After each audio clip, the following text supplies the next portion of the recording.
Stamped Racism, Anti-Racism, and You was written by Jason Reynolds and Iram X. Kendi. I apologize if I'm pronouncing the author's name wrong. So this book is an overview of the history of racism from 1415 to the present time.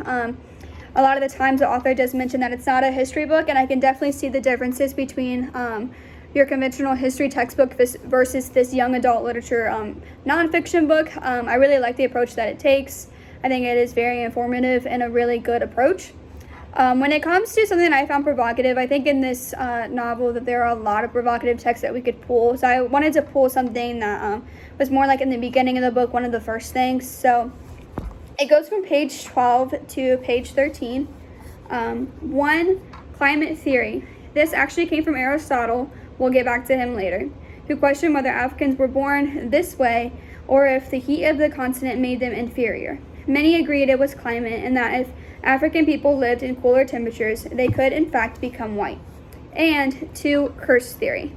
In 1577, after noticing that Inuit people in northeastern freezing cold Canada were darker than the people living in the hotter south, English travel writer George Best determined conveniently for all parties interested in owning slaves that it couldn't have been climate that made darker people inferior, and instead determined that Africans were in fact cursed.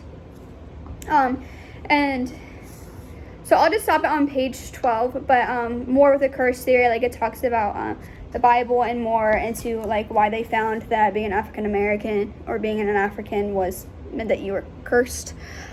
So with this section, I found it really provocative just because both of these theories are so racist, and it's terrible, and it's so awful to think that people actually used to think this way. And so this was in section 1, so that was like more in like the 15th and 16th century. So like in the curse theory, it tells us that it was in 1577.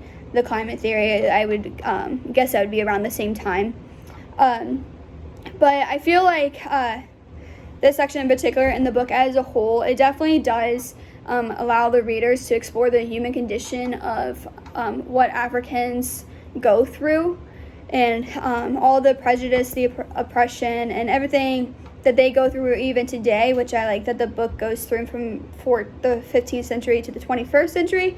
And I also think it's very important that with everything that we have going on today that we are aware of the history of it. So that it definitely makes me think more into that. And then like examining our own lives, it's for myself, it would be like more of like what can I do to help. And again, also just when it comes to examining my own life, it's a lot about like being educated on the things that I need to be educated on, especially as I'm going to school to be a teacher. So it made me think a lot about abolitionist teaching, and I've been discussing a lot in my education courses, and in this book it brings up being an abolitionist and what that means. So definitely made me think more into that and what I need to be doing. And then also when it talks about how it talks about the diverse and complex world that we live in. Definitely, like, as a reader of this book, it talks so much about, like, this is a diverse world. It is not just white people, and that's obvious.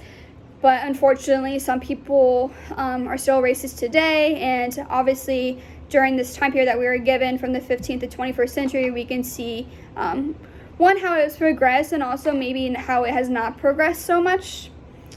So, yeah, I think it really makes me dive deep into really how diverse and complex the world is when it does come to race, and how racism needs to become an end, especially when you learn about the history of it and just how awful it really was, and how we don't want to repeat history, especially not racism and slavery.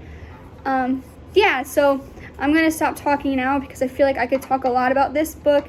So that was my section that I found most provocative, and I really enjoyed reading this young adult literature nonfiction book.